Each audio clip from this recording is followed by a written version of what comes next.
Ще ви кажа, сте разбира. Да ни прави как списък Кой ви тогава? изпрати вас? Който влезе на министра. Помолете господин министър от Лом, Добри, цяла България, искаме ли да викаме медиите тук да го чакаме? Що се безобразни, що Извинявайте, но до ден ни казаха, че ще ни приемат. Какво ни разкатавате?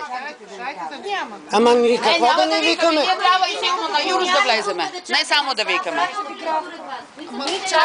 Чакайте сега. Слушам, чакайте, моля ви. Имайте уважение към институциите. Значи, казахме...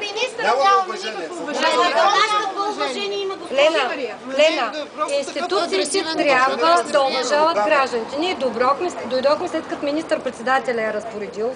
Дойдохме, подадохме списък и чакаме, както виждате, гражданите сме тук. И виждате и казвате, че е приключило всичко.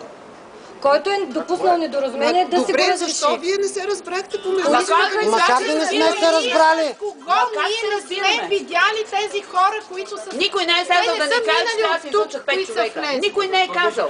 Те не са минали. И защо накараха тогава да го правим този списък? Премиера каза с организациите да се съберете да Добре, кръгнете. а вие чакайте малко. Това са представители на организация от цяла България. Премиера вас ли ви прие?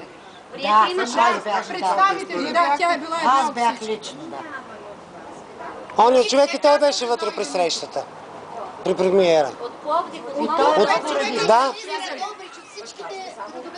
Да се срещне с организациите. Той е предложил среща в 3:30. Ние дойдохме на време и бяхме безкрайно отчудени, като видяхме На другия вход.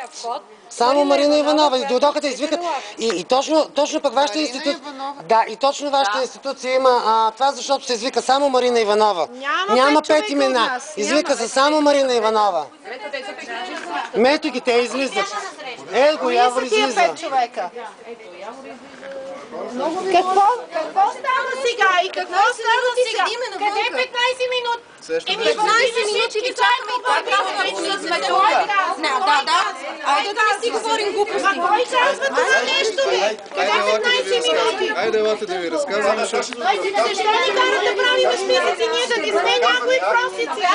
Тя като не видя, че сме тук, що се направи, че не вижда? Иванова. Сега извинявам.